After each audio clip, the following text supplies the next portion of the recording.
Bismillahir Rahmanir Rahim. Alhamdulillahi Rabbil Alameen. Wa sallallahu wa sallama ala Sayyidina Muhammadin wa ala alihi wa sahbihi wa sallam. Assalamu alaikum wa rahmatullahi wa barakatuh. My name is Sohail Hanif. I'm the Chief Executive of National Zakat Foundation. Prior to that, I was a teacher and researcher in Islamic law. And I made this move from Islamic law into this Zakat project for reasons that I'll be indicating in my presentation, that I feel that all of the sacred law is really teaching us about how we can come together and form a community. And I want to hint about that today. Inshallah, today I want to address 4 things to do with Zakat: a why, a what, a how, and a where. Within the why, I want to cover just 3 points which will give us a sense of why there is a thing called Zakat. Within the what, I want to answer 5 questions which will give us a sense of what Zakat is as a system, like how does it basically work. Within the how, I want to answer 6 questions which will basically give you all that I think you need to know to calculate the Zakat. And then I'll conclude with just a few remarks about the where and some thoughts and challenges about the notion of local Zakat. So coming to the why, three things about Zakat. The first thing is simply the word. So the word Zakat in Arabic, it means purification and growth. Why does it mean purification? It's because as a period of time passes over our wealth, it no longer is fully ours. A part of it belongs to the needy, and if we don't give it to them, then we're basically consuming somebody else's money. So if you think of stealing, lying, cheating, usurping, that's what it's like when we don't get the zakat out, because it's not ours. And so the zakat is necessary to get out so that what remains pure, remains blessed. And the Prophet said, alayhi salatu wasalam, Inna Allaha tayyibun la yaqbalu illa tayyiba. Allah subhanahu wa ta'ala is good and pure. He only accepts what is good and pure. And so we want Allah subhanahu wa ta'ala to accept us. And so we need to ensure that what we eat is pure, and the money we buy with it is halal and blessed. So that's why, for our own sake, we need to make sure the zakat is paid out, so what remains is blessed. The second thing that the zakat means in Arabic is growth. And Allah has promised throughout the Holy Quran and on the tongue of His Messenger sallallahu alaihi wasallam that if we spend for the sake of Allah, He will give us more. He will accept it. Or in the words of the Prophet alayhi salatu wasalam, مَا نَقَصَ مَالٌ مِّن صَدَقَةٍ. Wealth never decreased by being spent for the sake of Allah subhanahu wa ta'ala, because you're giving it to the one who provided it to you. And He said if you give it to Him, He will bless you and He will increase you in so many ways. So the point number 1 about zakat is simply that we need zakat for our own sake. Point number 2 of zakat is just that the rules of zakat were revealed when the Prophet ﷺ went to Medina. So the question to ask is, well, what was going on in Mecca? What was the Quran talking about for the 13 years of the revelation before the migration? The truth is, the Quran said a very, very great deal about the importance and the duty of caring for those who were weak in society.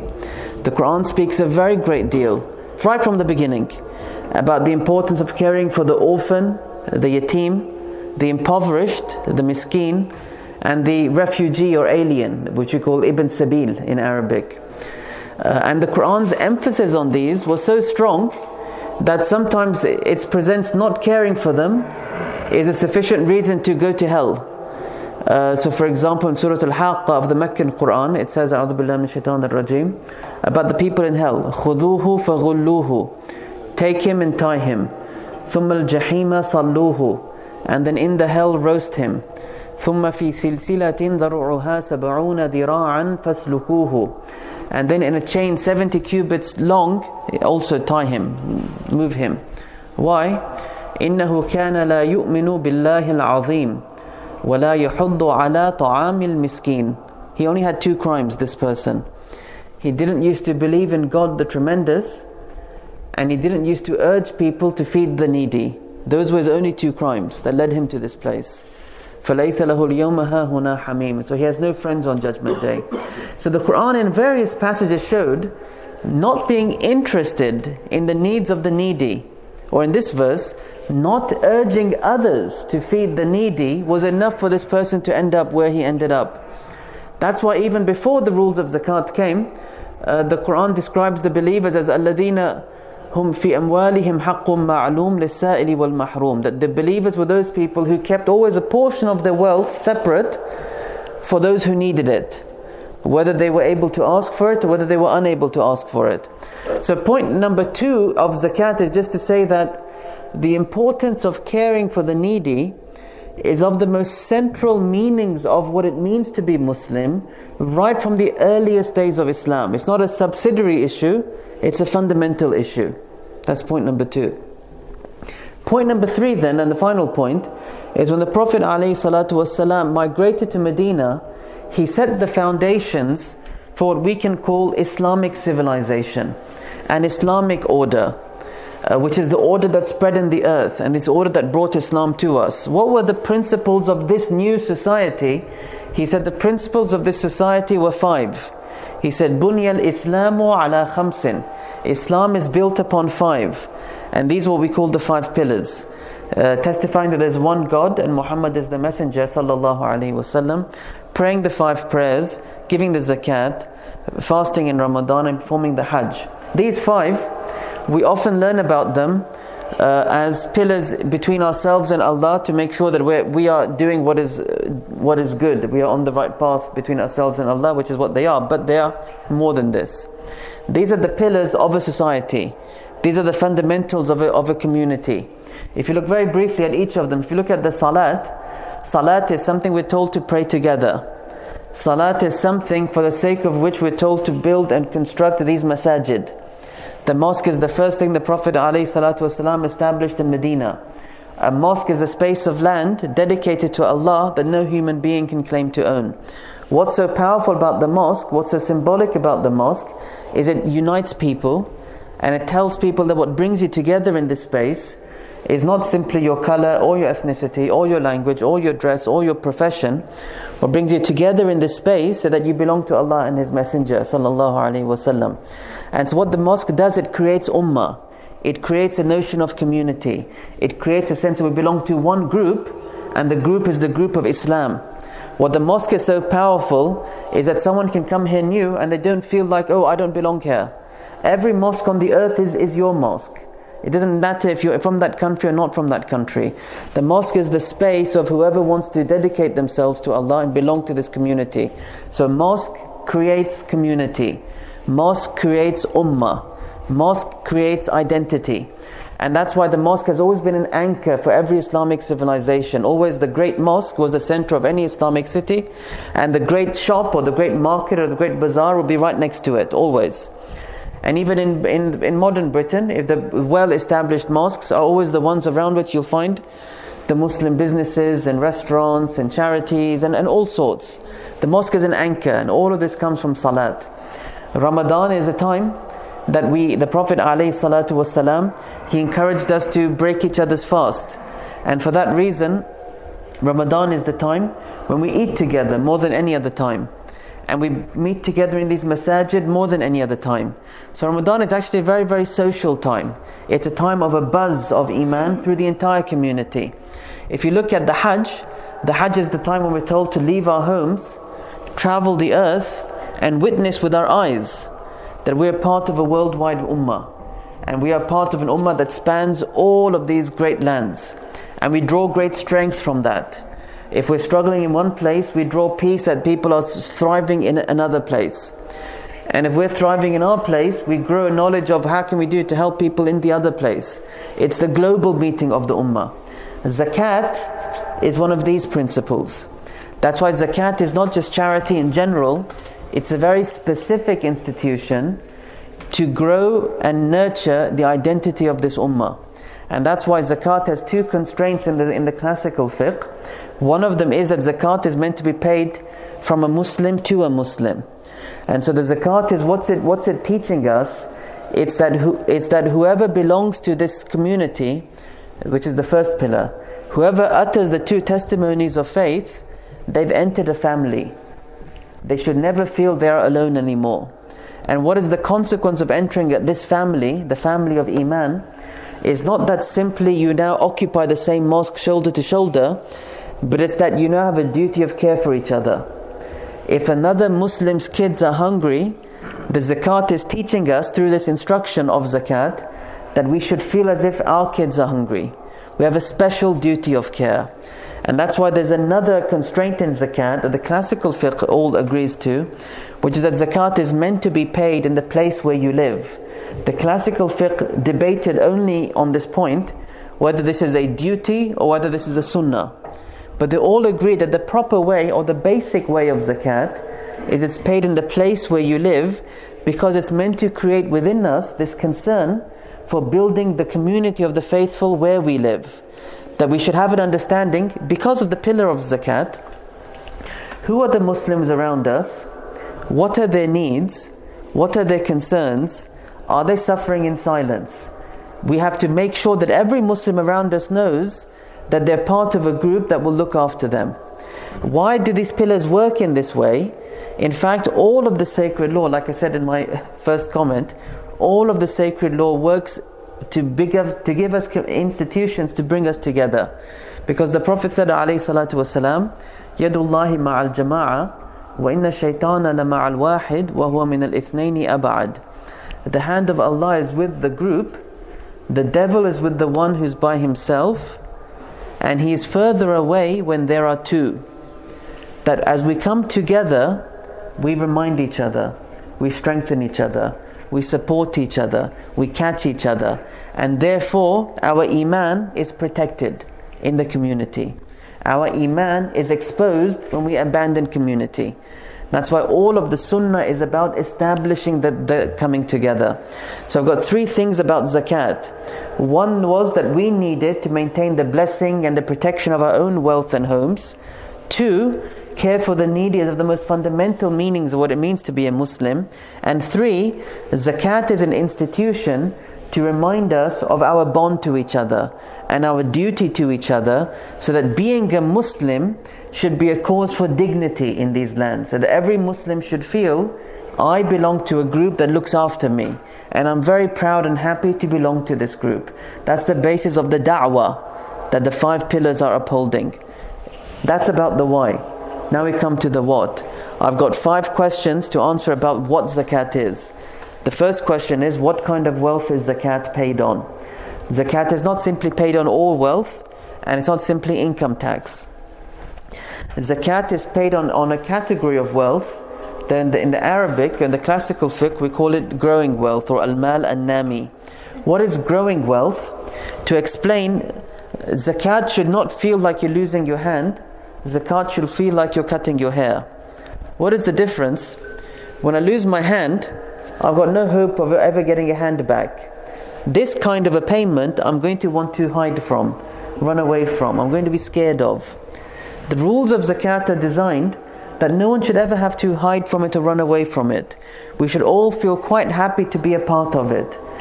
And it might not feel like a lot, but if we all take part, then the final sum is quite substantial. What's the difference between a haircut? When I get my haircut, I don't miss what fell off, because I know that there's more coming. Zakat is on those forms of wealth that if you take something away from the poor, your whole activity in life is to replace it. The assumption is more will come. It shouldn't be that much of a burden. That's why there's zakat on 3 kinds of economy. Some economies in history have been animal herding economies. People roam the land with their villages so that animals can eat, they produce milk, and they have babies. And as the size of the flock grows, the village is wealthier and the animal owners are wealthier. That's why there's a zakat on camels, on cows and sheep. Because the animal owner is told, you've had all this wonderful mating season this year, just take a few of your sheep for your neighbor, they don't have any sheep.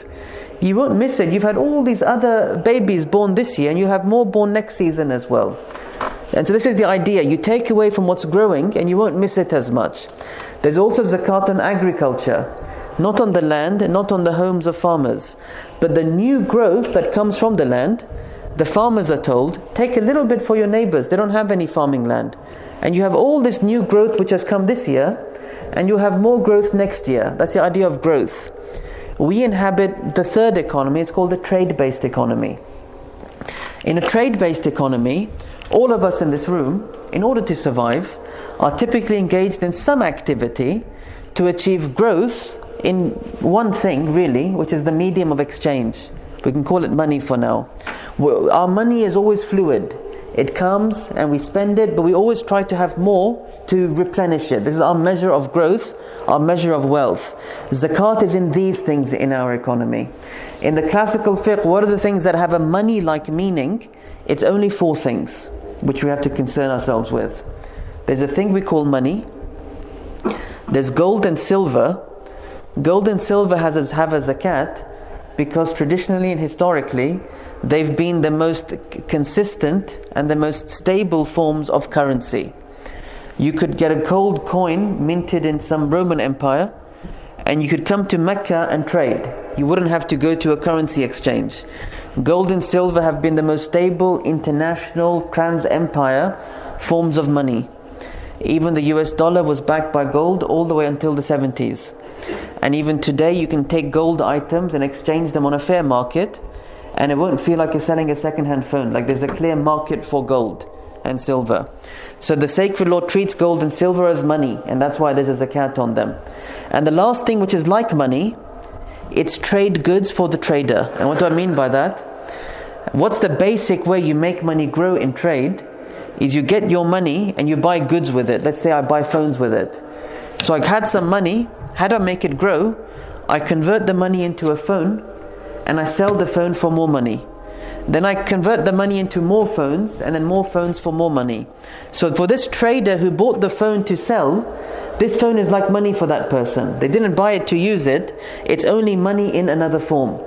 And so zakat is only on 4 things. No fifth one. Money, gold, silver, and what we can call trade stock. Things you bought to sell. There's zakat on them. There's no fifth thing in this group. Every modern thing, I'll give you some hints on some modern things in a bit, like shares and pensions and those modern things. Modern things only have zakat if they contain these 4. Otherwise not. So now we've answered the first question, what is zakat on? The second question is, how much do you have to own? So the Prophet ﷺ, he laid out a minimum amount of wealth in all of these economies. So there's a minimum for the camels, minimum for the cows, for the sheep, for the agriculture. And in our economy and trade, he laid out a minimum in the terms of the universal currencies. So there's a minimum he measured in terms of gold, and a minimum he placed in terms of silver. In terms of the gold, he said it was 20 gold dinars. In terms of the silver, he said it was 200 silver dirhams. These 2 measures were of the same value in his age, but they were of differing values in later ages. In our time, the 2 measures are quite different now, to an order of 10.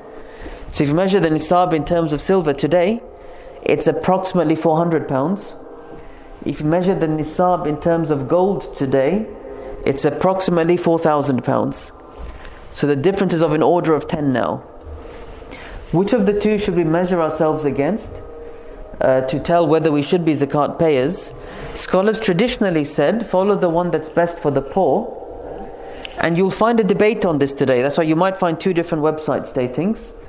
Most of at least the main scholars of the UK, they prefer us to follow the nisab of silver, the lower nisab. Part of the reason being that more zakat gets paid.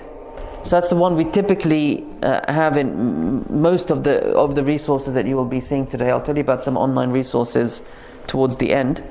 So you need to reach what I'm going to simply call a nisab amount of wealth to be a zakat payer, which means your money plus your gold plus your silver plus your trade stock minus any debts or liabilities you have. The final number, if it reaches a nisab number, a nisab threshold, then you are a zakat payer. I'll tell you where you can find the nisab numbers online. Point number 3. When do you pay the zakat? We are all meant to have actually our personal zakat date. it's not meant to be shared unless it's coincidentally shared. Just like we all have our own birthdays, we all have our own wedding anniversaries. When is your personal zakat date meant to be? It's meant to be based on, if you look back in your early life, the first time in your life when you were adult and Muslim and you crossed the nisab threshold. So the first time that your money plus your gold plus your silver plus your trade stock minus your debts, the first time it crossed the nisab threshold, what we were all meant to do was note the date. You don't pay zakat the first time you cross the threshold. You just write down the date. One lunar year later on the same date, on the Islamic calendar, the same date next year, you visit yourself again and you say, am I still above the nisab threshold? If you are, then you pay 2.5% of the full number of your money, your gold, your silver, your trade stock, minus your debts on that date. The full number, 2.5%. And then the same date next year, if you're still above the nisab threshold, 2.5%. And you just keep continuing like that for the rest of your life. That's your personal date. Unless 1 year on that date, you are below the nisab threshold.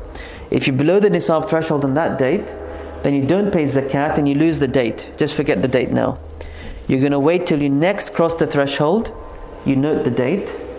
1 year later, if you're still above the threshold, that becomes your new date. You pay 2.5% the full value and then you continue thereafter. So that's how the date is meant to work. And it works like this. So you have 1 full year to achieve growth. You have some money, do something with it, because at the end of it, there'll be a little bit taken away. This is one of the reasons. The other reason why the system works like this is to make the calculation easy. You never have to track fluctuations during the year, because that would be a very hard calculation.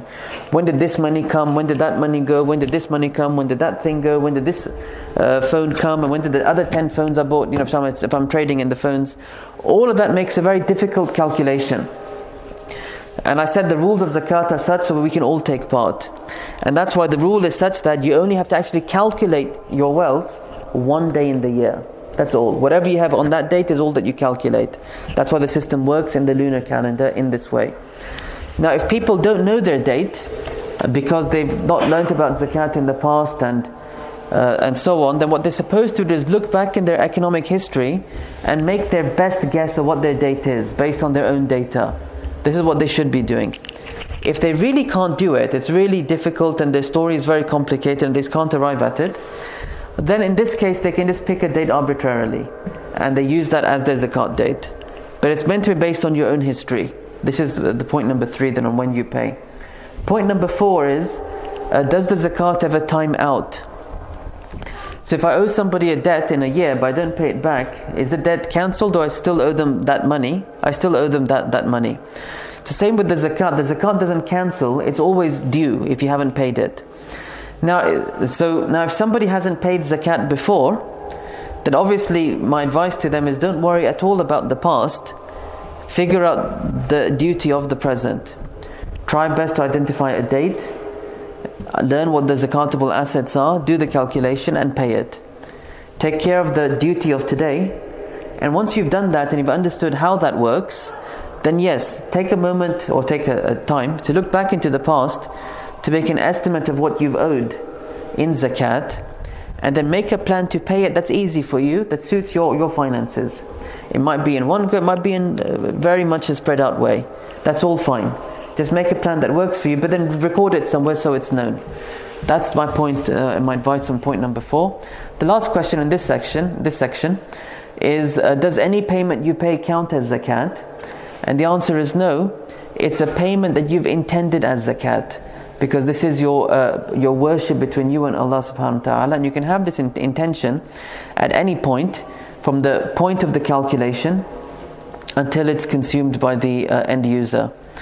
There's a side thing that comes out of this, that somebody else can pay zakat for you from their money. This is fine as long as you've authorized it, because this counts as your intention. This happens frequently in some families. In some families, the woman owns the gold and the man owns the cash. This is what seems to happen in some households. Sorry, in all of them. So what happens in these cases, that everyone should still calculate their own zakat. So the woman should calculate her own assets and liabilities, the husband should calculate his own assets and liabilities, but after they've done the personal calculation, it's fine for one party then to pay the zakat for the other, as long as the other party knows about this and has approved of it, because it has to count as their intention. It can't be done without their knowledge, because then it's not their act anymore. So that's just 5 things then. So the 5 things in what I call the what of zakat. We now know what money, what wealth you pay the zakat on. It's just your money, your gold, your silver and your trade stock. We now know that you have to own it above a particular threshold of wealth. We call it a nisab. I'll tell you where you can find this nisab online. But according to one calculation, it's about £400 is what we're looking at. We know that you pay it once a year on a lunar year. And we know that all you have to do is calculate what you're worth on that date. You don't have to calculate fluctuations during the year. And I've told you how to identify this lunar year from your history. And if you really can't, then you can choose one. We've talked about that you have to have intended this as a zakat, and the zakat doesn't time out. Now the final thing is just the calculation. In the calculation I've got what I call 6 questions. The first one I've already answered it for you. What is the formula? The formula is your money, your gold, your silver, your trade stock minus your debts and liabilities. If it's greater than a nisab, 2.5%. That's your formula. Let's go to the assets now. If you look at money, all the money in your possession is what you're going to count on that date of your zakat date, whether it's in a physical form or in a digital form, like it's in your bank, whether it's in pounds or whether it's in some other currency. It is converted all to one currency and you want to count it. You don't have to calculate the money that came and went during the year, just what you have on that date. Now what about money that people owe you? Money that people owe you is still your money. It's just in somebody else's hand right now. So you still owe the zakat on this. What I'm referring to is primarily 2 things. One is money that you've lent out to someone and you're just waiting to get it back. And you're expecting to get it back. It's not like they've rejected or they said, I don't owe you any money, you never lent me money, I'm never going to pay you back. This is something you're not expecting. But they're acknowledging the debt, you're just waiting for it to come. This is your money and you owe the zakat on it. The other one is if you're a trader and you've sold an item and you're waiting for the payment. This is another case where you're waiting for the money, it's not in your hand right now. So these cases where you're waiting for money, it's not in your hand right now, you owe the zakat on it, but you have 2 options of how you might pay it, because it's not in your hand. One option is you pay the zakat on it anyway. You just add that money to your calculation each year. So let's say it's a 5-year loan. Each year you add it to the calculation, you pay the zakat on it. Then in the 5th year, when you finally receive the money, you've already paid all the zakat on it. So you can just keep the money. The other way you can do it, and you might prefer the second way if it's a large sum of money, you just wait. You note in year 1, year 2, year 3, year 4, year 5 that you've lent this money out. When the money finally comes back, then you just pay 5 years worth of zakat from it. And then you can keep the rest. So there's 2 ways you can do it with money that you've lent out. That's money. Gold and silver.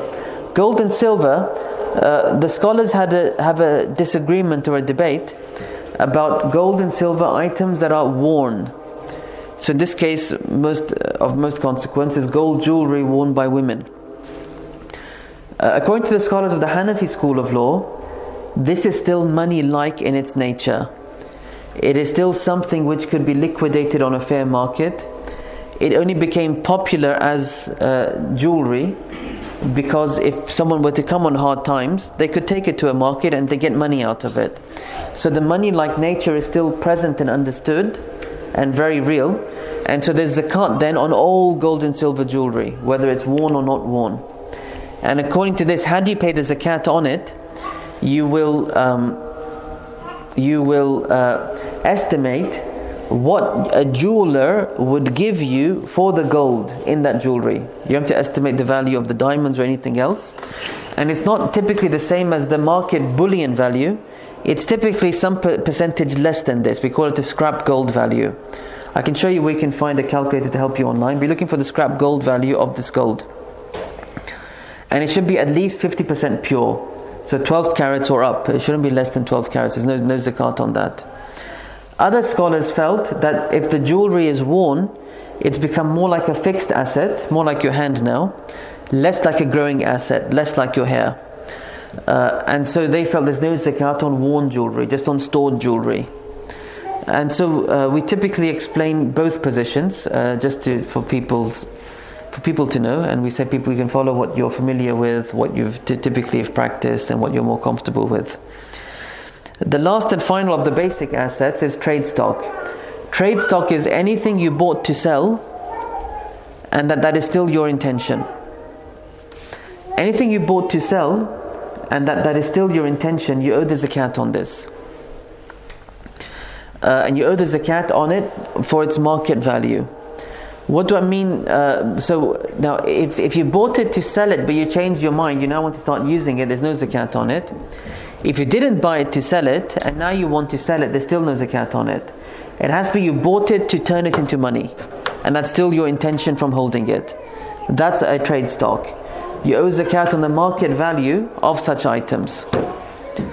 And so the intention of purchase is quite relevant here.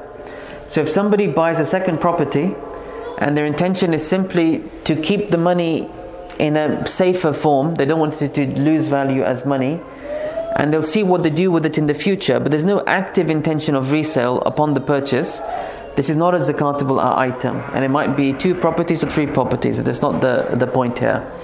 If they bought a second property for rental income, they still didn't buy the property for resale, and therefore there's no zakat on the value of the property if the property was purchased for rental advantage.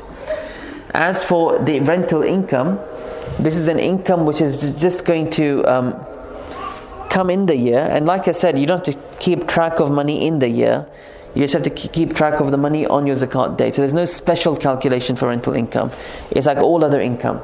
Let it come and let it be spent. Whatever you do, on your date will count what your money is. If you bought a second property for resale, meaning you bought the property, you're going to fix it up and then you're going to sell it, this is the zakatable asset, that you owe the zakat on the full value of such a property. Similarly, if you've got many cars for resale, zakat on the full value. Many cars for rental, no zakat on the value. Many cars for pleasure, no zakat on the value. That's the idea of the resale. If you're in a manufacturing space, like you bought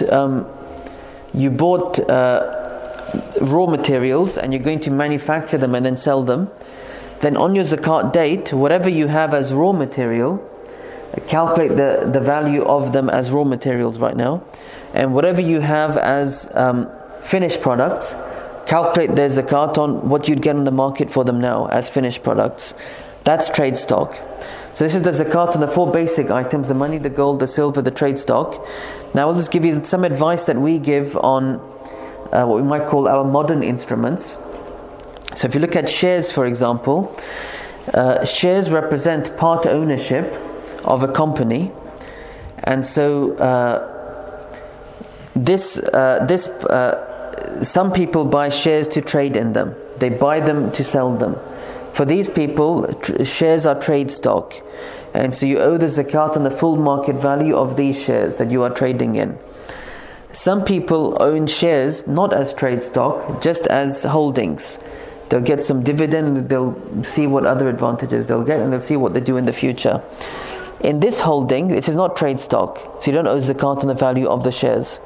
However, these shares represent part ownership of all the assets of this company. You are a part owner of the factories, of the offices, and of the furniture. You are also a part owner of the money and a part owner of the trade stock of this company. Therefore, you are a part owner of some zakatable assets in these shares.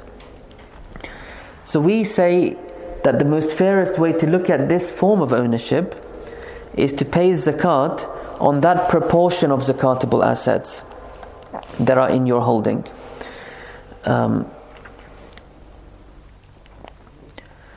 how do you identify this? You can identify this from the balance sheet of that company. You can look at the balance sheet, look at the assets. You can say, well, approximately 10% of BT, for example, is zakatable assets. Therefore, 10% of my BT shares are zakatable assets, i.e., 2.5% of 10% of the full market value of your shares. If you don't want to do that investigation yourself, you can. Our muftis have been through the FTSE 100 stock exchange balance sheets, and they found that generally the amount of zakatable assets of these public listed companies doesn't exceed 25%. So you can take as a rule of thumb 2.5% of 25% of your shares as a sufficient rule of thumb for these public listed shares. When it comes to pensions, we say that some pensions are salaries you get after retirement. There's no investment in your name today, and so there's nothing due today. That's typically in public sector pensions. There's nothing you have to think about today. Other pensions are investment schemes. You opt into, you opt out of. They're fully investments in your name. You are the owner of these investments. And so we say the fairest way to look at this form of ownership and investment is that you owe the zakat on the proportion of zakatable assets within those investments. You can find that out from the investment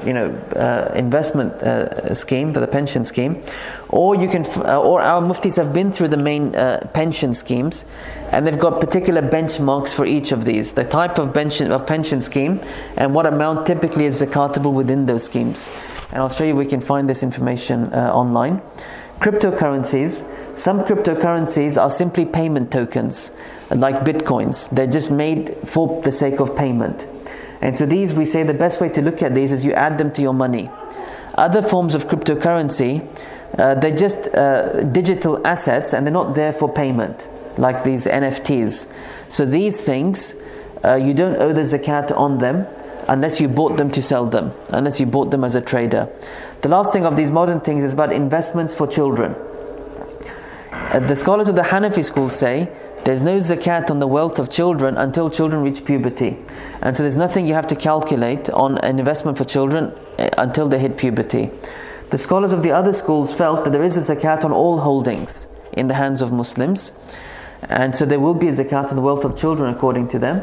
If you're going to follow that opinion, then you want to estimate what is zakatable within these holdings. Again, I'll show you an online resource that will help you. Now that's all what you're going to add up. Those are all the assets you add up. What do you subtract? What you subtract is money you owe to others. So anything, any debt you have today, any bill you have today, any invoice you have today, you will subtract in the calculation.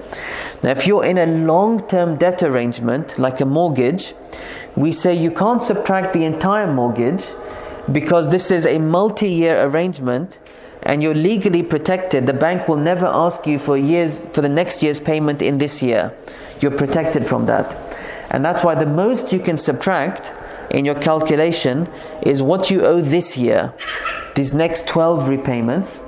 And some scholars say what you owe in this month, i.e. the immediate payment. So what you subtract is between 1 month and 12 months. But it's not more than that, for sure. And we say you can't subtract the interest, you only subtract the principal of these repayments because of the sacred law's stance against interest. So whether it's a student loan or a mortgage, any sort of multi-year repayment, you can subtract 1 month or maximum 12 months. You can't subtract more than that, and you shouldn't subtract the interest of that. That is the full calculation. And the final number, if it's above the nisab, 2.5%. Now I wanted to tell you about some online resources that will help you.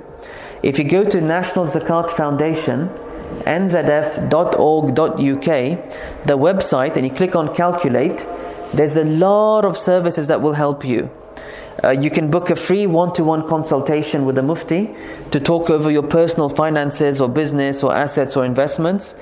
You can find a knowledge bank, one of the best sources of frequently answered questions, and you can search in the knowledge bank. If you don't find the answer, you can send a question in and we'll do our best to get it back to you in a timely fashion. You can find nisab rates for today and going back 22 years, in case you want to calculate anything from the past as well. You can find guides that you can download to do with personal zakat and business zakat and mis zakat, and you find an online calculator. The online calculator is probably the best calculator you're going to find online. It follows the order of my presentation very, very well. It has very helpful help buttons where you can get just basic summaries of what I've said today as well, about the shares or about the gold or so on. When it comes to things like gold, if you want, you can enter the weight, and it already has the daily scrap gold value built into it. When it comes to the shares and pensions, you can either calculate your own, or you can just tell us the scheme, and it's already got built into it our research into what's typically zakatable within these forms of investment. and then you can tell us your liabilities, and it calculates the whole thing for you. So it's a very smart calculator with our research built into it as well. So it's a very good resource. It will save you having to take a lot of notes from what I've said today as well. You just go through the journey. So that's on nzf.org.uk, National Zakat Foundation, calculate, and you can find these resources. The last thing I want to say, just in a couple of minutes and then I'll stop, was about the where. So I've talked at the beginning why it is that there's a particular interest in the sacred law to give the zakat where you live, to develop these ties of ummah and community and care where we live. So that the neighbor in faith has a particular right on us that we have to recognize in sacred law. My advice to everybody, if you don't already do this, is that you start paying some of your zakat in the UK. And what that's going to do is, A, it's your contribution to this ummah where we live. And secondly, it's going to start a journey for you, because many in our community assume there's no one in need here because we live in a welfare state. And the truth is quite far from that, but we haven't started looking at what are the issues here. So when you start committing some of your zakat here, you'll start following the trail. You start following how people are reporting, what they're reporting on, what are they addressing, what are the projects here. And it'll be an important journey for you. And like I said, it's a duty of care within the sacred law, or a special right, the right of the neighbor in faith. National Zakat Foundation is the only organization for the nationwide collection and distribution of zakat. We help people through a number of funds that people can apply to. One is a hardship relief fund, where we give people access to cash for basic essentials, because we believe that cash is the most dignified way to help someone see to their own needs, of how they wish to see to their basic needs. We do that through a bank transfer, but also through the post office network for people who don't have access to a bank. We help people with housing, rent arrears so you don't get kicked out of your home, rent deposits so you can secure an accommodation, council tax, and very basic furniture, so you don't have to live without a washing machine or a cooker or a fridge. We have a work fund. We help people who are struggling to find work or to get into work, to do a course of training which we can agree with them on, so they can upskill and get into employment again. Or if they are skilled but they don't have the tools right now to actually start working in that trade, we help them get their tools. And finally, if people are financially struggling but they want a course of education to serve the community as a scholar or imam or chaplain or counsellor, then we facilitate that course of education for them. National Zakat Foundation is actually part of a worldwide body. So it started in the UK, but we have one now in Switzerland, the Netherlands, Australia, Canada. We're about to start one in New Zealand. So we're trying to spread in the world this message of local zakat and local community building through zakat. That's all I'll say on that last point. I'm just working through my presentation in my mind, but that's basically the last thing I wanted to share here. My final word is just to pass on the word. There are people, not enough people know about zakat or understand zakat in our communities. And so my just advice to you, just pass on the word of zakat. And there's a lot of education resources that I've pointed out that you can point people to as well, for them to understand the why and the calculation of zakat. Thank you for your time. I'm happy to take any questions people have on anything that I've said today. I've got a question. Just to go back to the jewellery and the gold part, and you said that you'd work it out on the scrap value of gold. Now, for example, what if your jewellery contains, okay, it might have some gold in it, but what if the jewellery has actually got a market value higher? So, for example, my Rolex watch, for example, right? It was bought for £5,000. Today it's worth £25,000. Do I calculate the zakat on the gold it contains in terms of the scrap value, because all other parts of it, or do I calculate it based on the actual market value? Yeah. Today, if I had to cash it out for any reason, the money I would receive would be the higher amount. Correct. So you're looking at the scrap value of the gold. That's what you would. That's all you're looking for. And the other thing is, gold plating is not gold as well, in the way that the sacred law looks at it. It's looking for actual gold items, and it's the value of the gold.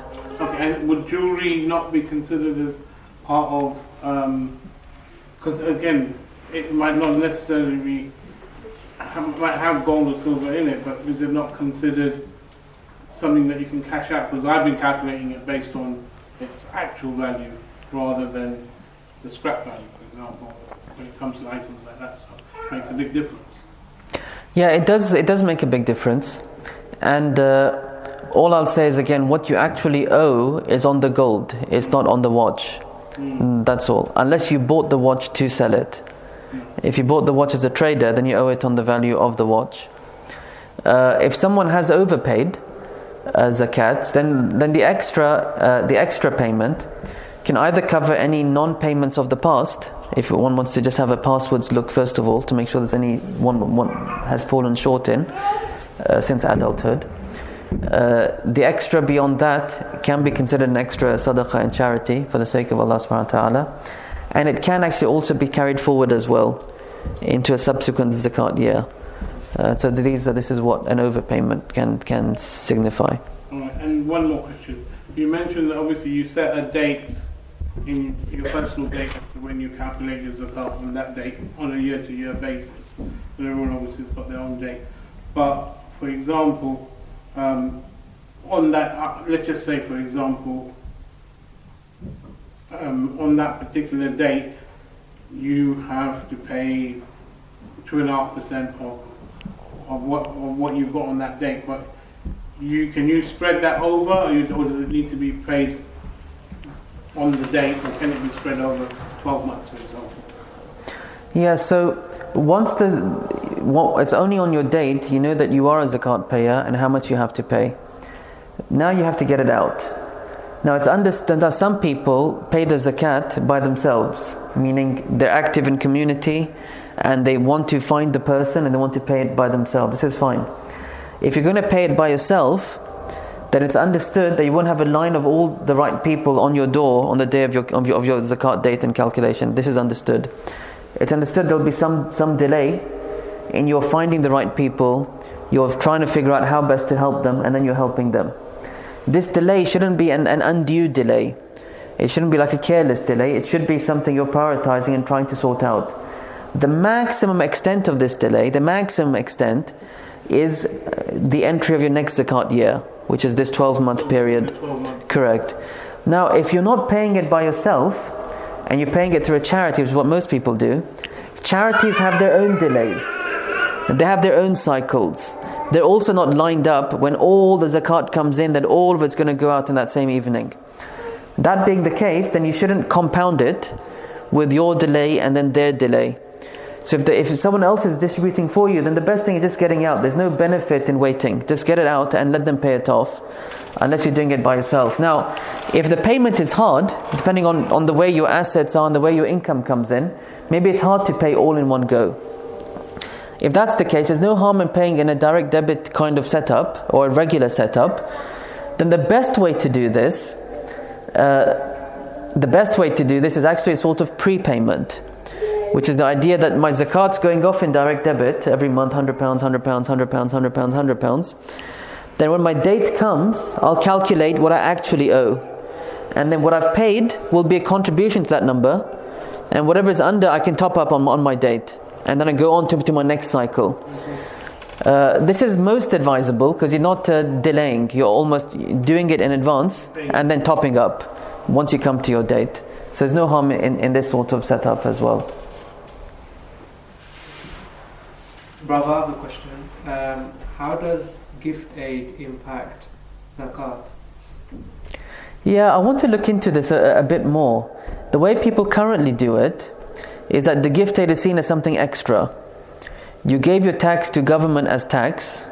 There was no sense that this is zakat and it's for the Muslims. It's its own avenue. Then you gave zakat as zakat. This is my zakat to the Muslims, to those who are needy amongst them, etc.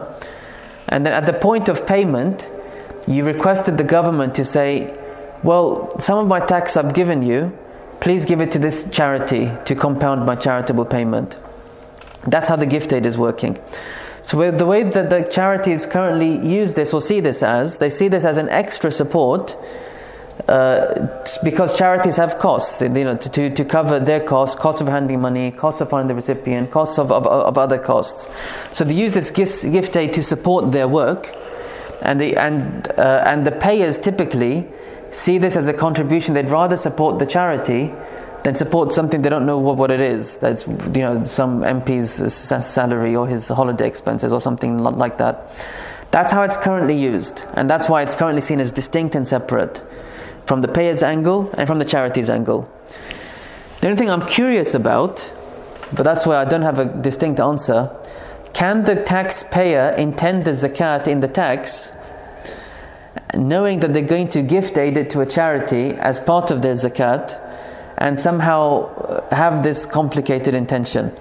I can't answer that right now. I see there's some possibility, but I've not discussed it with our, the muftis and so on. I think there's a possibility somewhere, something in there, but it needs to be intended on the payment, and it needs to be, tracked in a particular way. And there's some questions that I can't answer. But currently, it's seen as a completely distinct form of income for the charity and a distinct kind of payment from the taxpayer.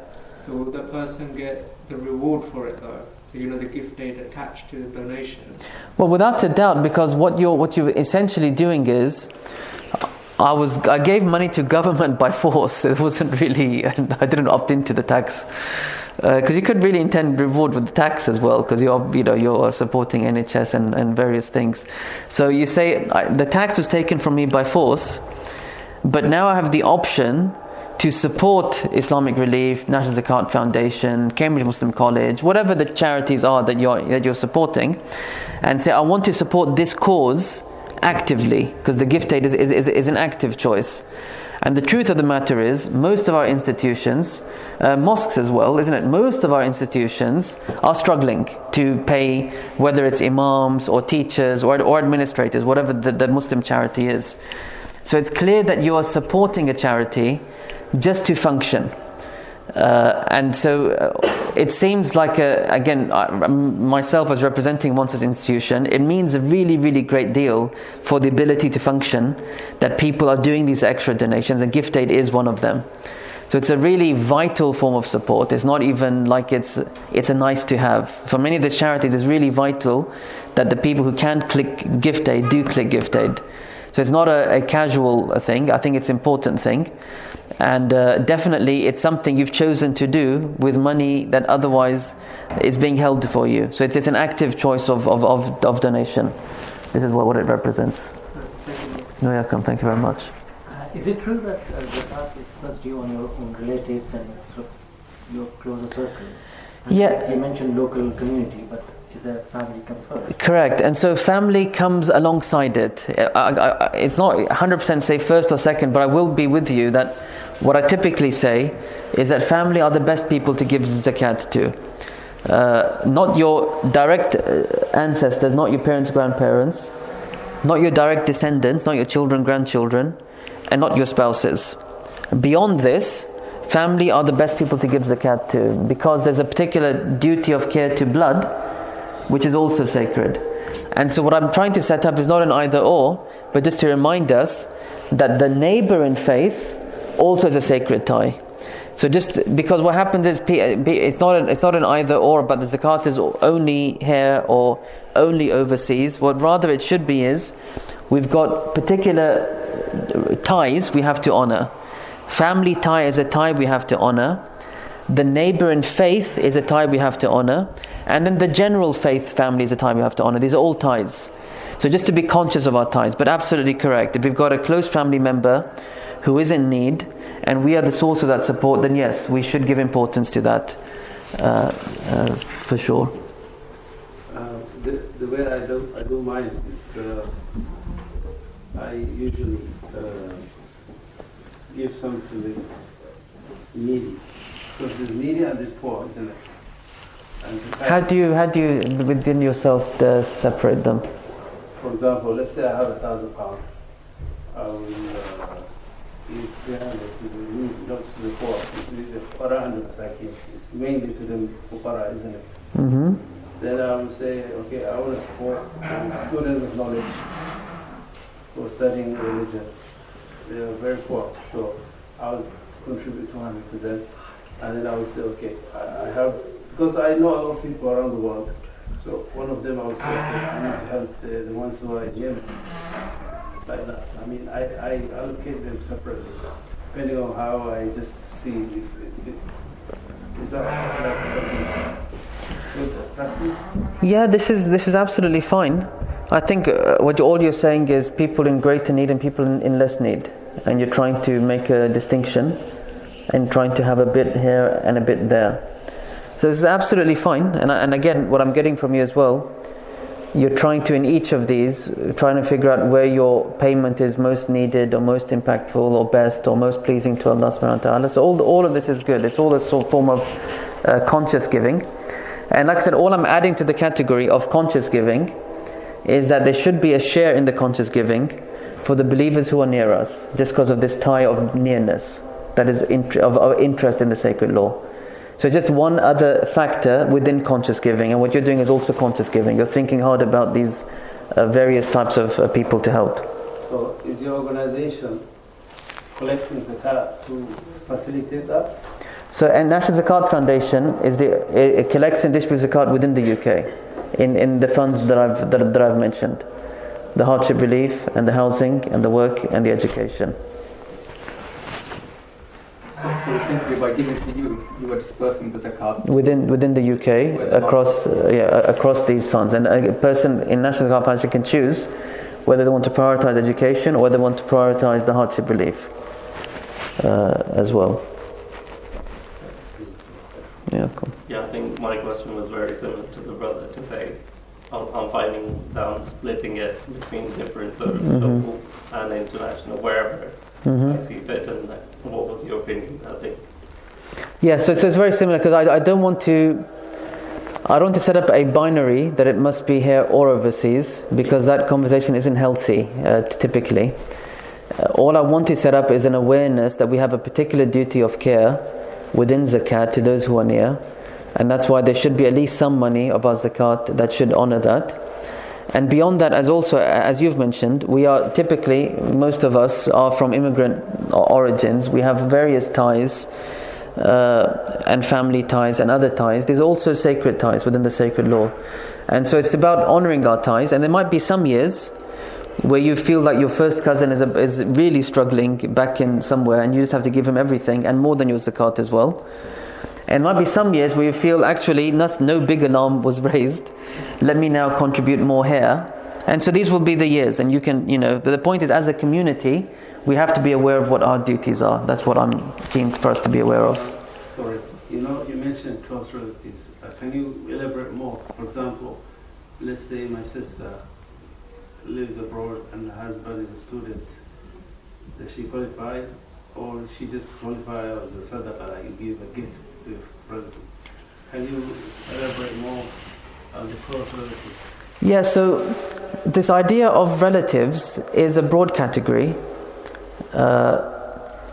because I can't fully define where close becomes distant 100%, except to say that family ties, and we call it even extended family ties, these are all family ties, and these are family ties that we should be maintaining. So if you are good to the husband of your sister, definitely you're being good to your sister, and so that definitely is a direct support of your sister and her kids, which are directly related to you, and so on. It's allowed? So all of this is allowed, and it's good. So it's allowed to give to the stranger, right? Most people give zakat to strangers. No, because zakat is different category of giving, because this is the highest priority. But then the sadaqah and of course the just generous giving to relatives. Correct. That's different. Like for example, for Eid Mubarak, you can give to them. But zakat is a very specific. Zakat specific, but it's specific, but it's general enough that as long as it's a Muslim in need, you can support them with zakat. They could be strangers and they could be family. The other thing the scholars say is it's good to prioritize family if family are in need, because you have a double tie with them. So you're honoring two ties, the tie of the faith and the tie of the family. And again, what I've said today as well, there's double tie with the believers near you, because they're believers and they're near you. That's all. So it's definitely valid, it's correct, it's sufficient, and it's only up to you to decide whether you want to do it with a zakat or a sadaqah, and that's based on your prioritizing and what monies you have. But it's all definitely valid and good as well to support family like this. Can I ask more questions? Anyone else want to No. ask?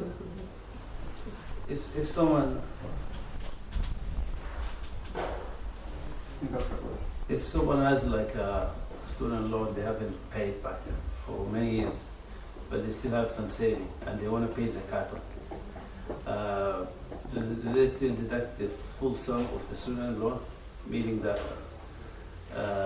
it's still outstanding, but they are not planning to pay yet? So how can someone calculate? Yeah, so here the advice I gave on these long-term debt arrangements, I use the example of mortgages, but also with student loans. The advice we give is just subtract what you're planning to pay back in this year. Don't subtract anything else. Student loans are a very strange setup because some people never pay them back and then it gets forgiven upon death as well. So it's like an odd debt. Like I was with someone recently said it shouldn't be called debt and it shouldn't be called interest. There's a big debate on what the student loan is. So that's why what we say is pay back what you owe in this year or what you're planning to pay in this year. Subtract, and don't subtract anything more because it's not really going to be paid.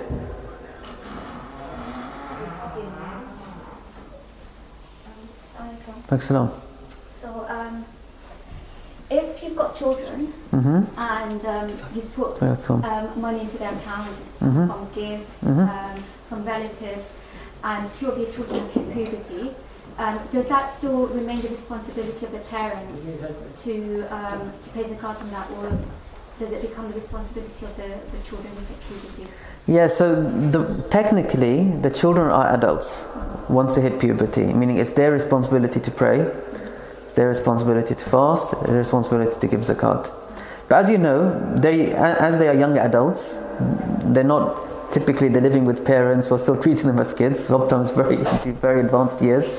But the idea is, it's clear that there's like a handover period between parents and kids. So parents must still remind them, are you praying? They say, oh sorry, I forgot, they'll pray. And things of that sort. So similarly, because I think legally still the kids are still kids, the parents will have a particular access the kids might not have, and so on. So it's responsible of the kids technically then to intend, right? It's still their payment. So it's about bringing them up to speed that this is your money, it's your zakat, I've calculated like this, I'm paying it out, and that's where it should be. They should be involved in it. They should be aware that it's their job that you're facilitating. So it's just like you trained them to pray before puberty. It's really puberty is when they have to pray. Everything else is training them. We train them to fast before puberty so that they can hit the ground of adulthood running. So similarly, in puberty, you involve them in the zakat, involve them in the calculation, show that it's theirs, and you might be the one doing it. And that way, at least, that they won't have the problem most people here will have, which is when was my zakat date and when was I done, because you kind of prepared them for it. So if I was going to follow on from that, say from the date, so say if they've been given some money on a certain date, say if it was January this year, do they have to pay that zakat like now, or should they pay it next January? They will have their own zakat date then. Correct. So it's their date, right? So it's about. So let's say they had all the money before puberty, right? Yeah. Then the date of puberty is their zakat date. 1 year after. So what you do is the first time as an adult Muslim that you cross that threshold, the first time you don't pay zakat, you just note the date. Remember we said that? Then 1 lunar year later on that date, if you're still above the threshold, then you pay 2.5% and so on. So if the money was there, technically it's the date of puberty. And if the money comes after puberty, then you're right. You just want to note the date. And then 1 year later, if they're still above the nisab, then they start paying on that date. I've got a slightly different question now. What if you lent out a huge amount of money to someone for like the first couple of years you were paying zakat on it, but then it came to a point where you lost hope that they were ever going to pay you back. So then a few years goes by, and then they eventually start paying you back, but it's in like some small installments. What do you do in that situation? Yeah, so this is a debt which is coming back. It's clear that they never denied that they owed you money. You just felt like they're probably never going to own enough to pay you back.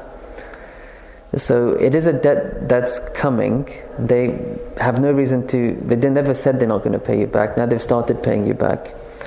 This being the case, then we're still in that same scenario that I presented. That you can either calculate the whole sum and pay the zakat each year, or you pay the zakat once you receive it. And so the problem is, it seems like such a strange thing. They're paying in little installments.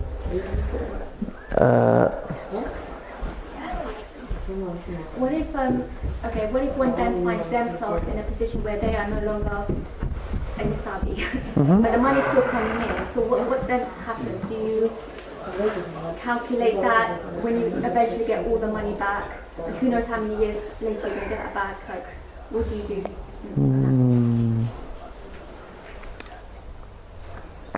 Okay, so I don't have a nisab of money in my hands.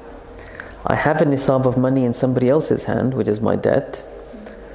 Then I'm technically a zakat payer, but I've got nothing to pay it with, so I'm waiting for the money to come. As the money comes, I spend it. You spend it because you need it. Yeah, that's a very, very good scenario. You spend it because you need it, and therefore there's nothing left over to pay zakat on. And it keeps coming like a salary to you all throughout your life. You spend all of it because you need it. At the end of it, there's no money left. Were you ever a zakat payer? This is what the question is.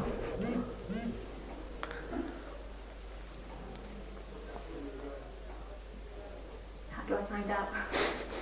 Actually, I wanted to ask a question based on similar thing. Yeah, let's say you went on a business investment with somebody, and let's say you gave them £100,000, and that business never came to fruition. So that means you never earned any profit, and you never got anything back. Are you eligible for zakat on that money, or is zakat just eligible for something you physically own? Yours is different though. You invested, right? I invested. Let's say I invested, not me. I'm just Yeah. saying like a scenario. £100,000. You give it to, let's say, your family, relatives. They had a thriving business, but then that money they took it, and the business never really worked, and they never gave you money back or any profit back. You never had anything. So is this money? This is different though than your case, because in your case you're lending money for money. It's like saying, here's my money, keep it in your house for a bit, and then I want it back in my house again. That's what you've done.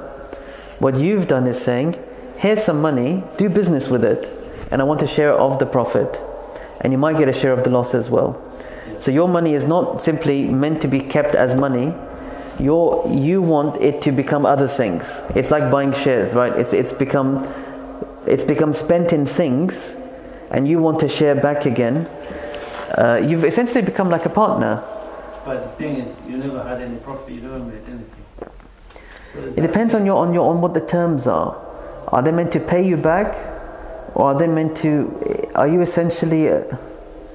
Are you technically a partner for a few years? Because you might have a loss, right? There's a chance they might have a loss. Yeah. And if you have a loss, they're not going to pay you back. If they have a profit, you have a share in the profit. So you become like a partner. It becomes back to my share scenario. The problem here is like because of complication, you never had anything back from there, whether it's a loss or a profit. Well, a loss, they can't give it to you. All they can do in loss is they can't give you back any profit. Yeah. Because the idea is you put the money in, you now become a 1% owner. Yeah. Therefore, you have a right to 1% of profit. If there's no profit, there's nothing for you to get profit from, but you are still 1% owner. So it's just like my share scenario. You're still a 1% owner. You own 1% of their zakatable assets, whatever they are, and you owe the zakat on that. And if you want, you can sell them back and you say, I want my share back. And that share might be worth £10,000, might be worth less than that. This is what it looks like to me, that you've kind of invested into their project. You become a partner within their project. So it's a little bit different than this scenario, where it's just money is money. And you're just... Her back in drops. Sorry? They're paying her back in drops. Your one is still puzzling me. Yeah, because I To be honest. get regular installments now. Inshallah, it will take a good few years for me to get the rest. Like we're talking about like at least 2 decades. But I'm spending it, so I don't know. Will I at the end when I get like when the balance is cleared, do I then have to pay zakat on the full amount? Yeah, Minus what I paid for the first 2 years. But also, can I ask you another question? What if a person who owes you money applies for a debt relief order or goes bankrupt, and they've included the debt they owe you? Does that? Yeah, then the debt's cleared because Okay, they've gone bankrupt. No, no. because they've gone bankrupt. The debt's been cleared legally. They don't owe these debts. It's just this one scenario was just puzzling me slightly, and so unfortunately, there's only 2 options here. One is you take my details and you contact me, and I'm going to find out, and then I'll let you know. One is you take the website details and you ask the question on the website. There's a place, nzf.org.uk, on Calculate. There's a place where you can ask a question, and you just ask the question, and that'll be and you can get an email back. So unfortunately, I'm a little bit confused right now. Can I take your contact? I can talk to you about other questions I might have. But my mobile phone's upstairs, so. Yeah, fine. Do you have like a card or something? I unfortunately don't have a card, but this gentleman knows me. Is everybody good now? There's one more. You remember you mentioned that you should know your zakat date. Like, a lot of the time, most charities, even us spiritually, we feel that we need to pay our zakat on the last 10 days of Ramadan or the 10 days of the Hijjah. You know, and most of us probably don't know what this zakat date is actually a revelation. Yeah. You know, but can we assume like, okay, I want to make intention every year, inshallah, to make my zakat on the last 10 days? So my advice to you is what I said. Try your best to look in your own economic history. Try your best to get your real zakat date. If you can't, then you can just choose one and stick to it. Can I choose between the last 10 days and also the Hijjah? You have to choose one day of the year because you have to calculate. Because it changes over the 10 days. It's not the same. So which of them determines what you owe? Because on some days in your life, you get a big sum of money come in just one day before. If your date was one day early, you wouldn't have counted it. So it affects what you owe. The date affects what you owe people. This is why you have to have one day. Welcome. Oh wait, could you remind me? You mentioned pensions. If you're paying into a work-related pension, then that's not money you have access to. So you don't have to pay zakat to that until you hit a certain age. It's up to you. So definitely, it's your investment. You have access to it. Let's treat it like money owed to you, right? You can either pay the zakat now, and then when you receive it in the future, you've taken care of it. Or you don't pay the zakat now, and you have all these zakats to pay when you need the pension. So it makes more sense to have a balanced plan. Could you just wait until you've hit the pension age, and then you get maybe ask for a lump sum, and then just pay the zakat on that? Yeah, you might not. Yeah, but that might not suit you, or it might suit you. You can think about it. It's possible, but it might not suit you. But I probably shouldn't think so. But what if I am paying? I decide to pay zakat my pension, but I don't live. Yeah, so if you see my correct. Pension, Correct. I didn't get it. Yeah. So So you can decide. It's a management question now. It's a financial management question. The best thing might be doing a bit of both, maybe. So you can see. Jazakallah khair. Yeah, come. Thank you very much.